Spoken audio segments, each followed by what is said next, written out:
채널 가장 많이 본 뉴스, 구독, 좋아요, 알림 설정, 댓글은 저에게 큰 힘이 된다. 미얀마에 이어 몽골이 위협에 처하고 있습니다. 중국은 에너지 안보를 지켜내기 위해서 주변 국가의 여러 파이프라인을 연결하고 있습니다.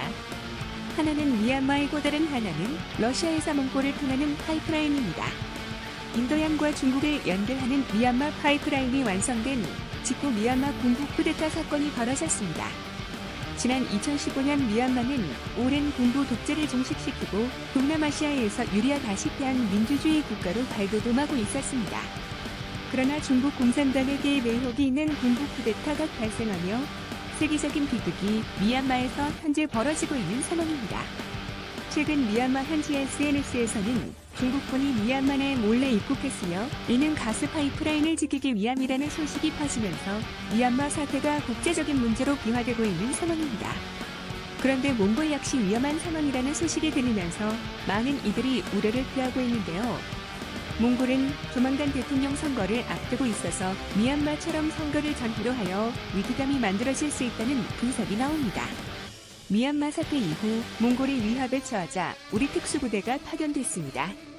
몽골과 한국 사이에 새로운 동맹 관계가 만들어질 수 있을지 주목됩니다. 유튜브 채널 가장 많이 본 뉴스, 좋아요와 구독은 영상 제작에 매우 큰 힘이 됩니다. 또한 최근에는 몽골 역시 미얀마처럼 러시아에서 중국으로 향하는 파이프라인에 대한 타당성 조사를 올해 안에 마치기로 했으나 미얀마 사태 이후 잠시 중단된 상황입니다. 몽골에는 친중 성향의 정치 인사들과 중국 돈을 먹는 후민투들이 많은 편입니다. 이 때문에 몽골이 미얀마처럼 자칫 친중국가 혹은 친중 군부 쿠데타에 의한 민주주의 제도의 위협이 발생하게 될 경우에는 미얀마 사태로 요동치는 동남아시아의 국제 정세와 마찬가지로 동북아시아 정세 역시 매우 크게 요동치게 될 수 있는 상황입니다. 그런데 놀랍게도 이러한 사태에 앞서 한국의 특수부대가 몽골에 파병돼 몽골 특전사양선을 진행하고 있어 눈길을 끌고 있습니다.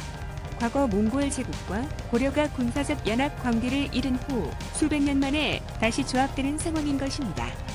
미얀마의 인구는 5천만 명에 달하지만 몽골은 불과 300만 명 정도밖에 안 됩니다. 부산광역시 인구에 약간 못 미치는 인구 수준입니다. 그럼에도 중국이 몽골을 무시할 수 없는 이유는 바로 중국 내몽골 자치주 때문입니다. 몽골 민족도 우리 한민족처럼 분단의 아픔을 겪는 민족입니다. 몽골 민족이 사는 땅은 한반도처럼 남북으로 분단돼 있어서 지금의 독립국가인 몽골 공화국은 북쪽에 자리 잡게 됐고, 그리고 남쪽에는 중국의 내몽골 자치주 이렇게 두 개의 지역으로 분단돼 있는 상황입니다. 중국이 몽골을 두려워하는 이유는 과거의 역사 때문도 있지만 바로 내몽골 자치주에는 무려 400만여 명의 몽골족 인구가 있기 때문입니다. 내몽골에 거주하는 다른 민족까지 합치게 되면 약 2,500만 명 수준입니다. 만약 두 지역의 몽골 민족이 힘을 합치게 되면 중국에게는 다소 위협적인 일이 될 수 있을 뿐 아니라 중국 영토의 상당 부분을 잃게 되는 상황이 오게 되는 것입니다. 최근 위구르 사태에 국제적 여론이 집중되면서 위구르에 이어 몽골까지 독립이 우려되는 상황인 것입니다. 원래 내몽골 자치주는 독립 움직임이 적은 지역이었습니다. 하지만 최근 내몽골은 강력한 독립 움직임이 보였습니다. 바로 중국 공산당국이 내몽골에서 허용됐던 몽골 문자와 몽골어 사용 금지 정책을 시행하면서 대대적인 시위가 발생했던 것입니다. 이에 몽골족은 국경을 뛰어넘어 민족 간 연대가 이루어져 중국 당국은 당혹감을 금치 못했습니다. 바로 내몽골에 있는 몽골인들을 돕기 위해서 몽골공화 국내의 몽골인들과 세계에 흩어진 몽골인 디아스포라까지 가세해서 미국 백악관에 청원을 하는 등 국제적인 여론 조성에 몽골인들이 단합된 모습을 보이면서 중국 당국이 크게 위협을 느낀 것입니다.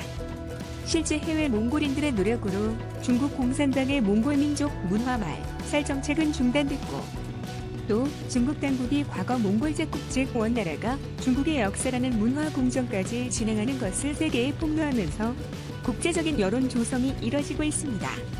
이러한 작업이 완료된다면 중국 당국은 몽골 공화국 내의 고도의 내정 개입을 진행할 수 있을 것이라는 분석이 나옵니다. 실제 중국은 막강한 경제력을 통해 몽골 내 친중 정치인들을 많이 양성하고 있는 상황이며 강력한 경제적 영향력을 통해서 중국으로의 경제적 중속을 촉진시키기 위해 노력하고 있는 상황입니다.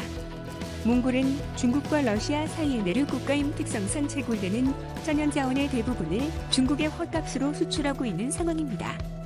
석탄 채굴업 외에는 마땅한 산업 기반이 없는 몽골에서는 더욱 광산의 수가 늘어나면서 그나마 있던 강물까지 말라버리며 몽골 사막화의 원인이 되고 있는 상황입니다.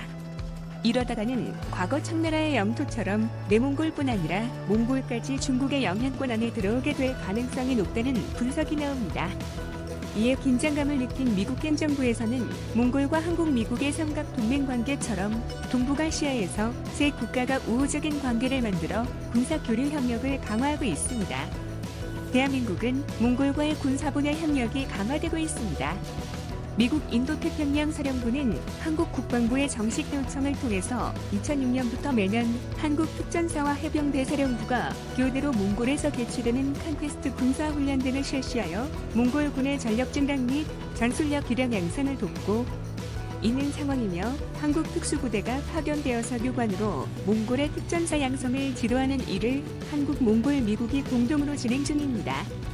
몽골은 인구가 적은 나라이지만 군인들 개개인의 피지컬이 매우 우수해서 특수부대 형태로 정례화한다면 중국의 위협으로부터 어느 정도 국가 방위가 가능할 것으로 분석되고 있습니다. 몽골군이 정예화된다면 중국과 몽골 간 분쟁이 발생할 경우 내몽골은 물론 해안가가 있는 요서지방까지 국경을 확대해서 내륙 국가의 한을 풀 수 있지 않을까 하는 분석도 나옵니다. 미국은 힐러리 클린턴 국무장관으로부터 시작된 피봇 투 아시아, 즉 아시아 핵 정책, 다시 말하면 대중국 경제 전략이 시작된 이후로 몽골과의 관계가 급진전되고 있습니다. 몽골은 전통적으로 미국 국방부 장관이 방문하는 국가가 아니었으나 2014년 이후로 국방부 장관과 국무장관이 수시로 한국과 함께 몽골을 방문하고 있는 상황입니다. 이런 상황 속에서 일부 국제정세 분석가들 사이에서는 이번에 치러질 몽골 대통령 선거를 앞두고 중국의 내정 간섭이나 선거 개입이 있지 않을까 하며 우려의 눈빛을 보내고 있습니다. 한편 미국 언론 매체에서는 몽골이 새로운 대통령 후보로 여성 대통령이 될 수 있는가 주목하고 있습니다. 그녀는 오영게렐이라는 인물로 1993년 모스크바 국제 비즈니스 스쿨에서 MBA를 취득하였고 2004년에는 미국 스탠포드 대학에서 국제정책연구 석사 학위를 땄을 뿐 아니라 2011년에는 미국에서 주최하는 글로벌 리더십 프로그래밍 아이젠하워 팔로우십 프로그램에 참여하여 국제적 감각을 키운 인물입니다. 특히 그녀는 인권운동가일 뿐 아니라 몽골 민주여성협회 지도자로 명성이 높으면 심지어 미국인 남편을 두고 있는 인물입니다. 이러한 친미국적 성향은 일부 보수적인 몽골인들로 하여금 다소 불안감을 느끼게 하고 있지만 30년 동안 민주주의를 지켜오고 있는 몽골에서는 새로운 여성 지도자를 내야 할 때가 되었다며 해외 언론사들은 그녀를 주목하고 있습니다. 미국은 한국과 몽골이 친밀해지는 것을 원하고 있습니다. 바로 대중국 경제 전략에서 미국과 친한 두 나라가 중국과 러시아를 효과적으로 견제하는 역할을 할 수 있기 때문입니다. 이러한 연유로 한국과 몽골의 관계는 급속하게 좋아지고 있어 2007년경부터는 한국과 몽골 두 나라 사이에 유럽연합과 유사한 연합체제를 만들자는 의견과 논의까지 나와 흥미를 끈다 있습니다. 현재 양국 국민은 긴밀한 관계임에도 비자 없이는 체류가 어려운 상황입니다. 그럼에도 몽골에서는 100명 중 1명꼴로 몽골 인구 300만 명 중에 3만 명이 한국에 거주 중입니다. 또한 몽골 인구 10명 중 1명 이상은 한국에 다녀간 경험이 있을 정도입니다. 이 때문에 한국과 몽골 간 상호 무비자 협정을 맺을 필요가 있다는 지적이 나오며 거기에서 더 나아가 양국에서 서로 사업과 거주가 가능한 유럽의 쉥겐 조약에 준하는 조약을 체결할 필요가 있다는 분석도 나옵니다.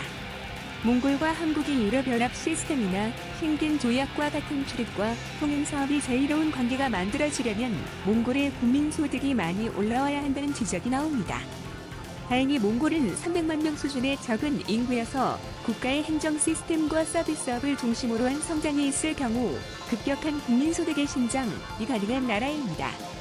현재 몽골은 차세대 산업 분야로 정보기술 산업을 꼽고 있습니다. 몽골은 실제 경제 규모에 비하여 빠른 인터넷 속도를 가지고 있습니다. 그동안 한국의 대형 정보기술 업체들은 중국의 동북 삼성 지방에 정보기술 관련 협력 및 외주를 맡겼으나 기술 유출을 우려하여 중국에 있던 정보기술 협력업체를 몽골로 이전하는 추세입니다. 몽골은 특히 최근에는 한국으로부터 전자정보제도를 그대로 이식받고 있으며 몽골 통신인프라 사업 초기 대한민국의 통신업체들이 지분의 절반 정도를 가지고 몽골의 광역통신인프라 확대에 크게 기여한 바 있습니다. 놀랍게도 현재 몽골 인구의 대부분이 인터넷 사용이 가능한 수준이며 그중 37% 정도가 LTE 초고속 인터넷망을 사용하고 있고 나머지는 3G 환경에서 웹에 접속하고 있는 상황입니다. 사실상 대부분의 인구가 초고속 인터넷망 사용이 가능한 수준으로 있는 유럽이나 기타 제3세계 국가들보다 우수한 정보기술 강국의 면모를 갖춰나가고 있는 상황으로 분석되고 있습니다. 하지만 안타깝게도 몽골은 아시아에서 및 안되는 민주주의 국가이지만 부패지수가 높고 정경유착이 심한 상황이어서 급속한 경제성장과 균등한 소득 배분이 이뤄지려면 많은 정치적 개혁이 필요하다는 지적이 나옵니다. 이를 위해서 몽골의 선진화를 위해 대한민국의 많은 시민들과 지자체 등에서는 몽골과의 교류 협력을 강화해야 할 필요가 있다는 의견이 나옵니다. 몽골이 선진국인 정치제도와 민주주의 체제로서 부강한 국가가 되고 선진국이 돼서 강력한 군사력을 갖춘 나라가 된다면 대한민국과 함께 동북아시아에서 중국이나 러시아 같은 잠재적인 위협 국가들에게 대항할 만한 균형을 갖출 수 있고 향후 발생할지 모르는 내몽골 사태에서도 몽골이 좀 더 적극적으로 대응을 해나갈 수 있을 것으로 분석됩니다. 시청해주셔서 감사합니다. 이 동영상은 유튜브 채널 가장 많이 본 뉴스에서 제작하여 게시한다. 구독과 좋아요, 알람 설정은 좋은 영상을 만드는데 많은 힘이 됩니다.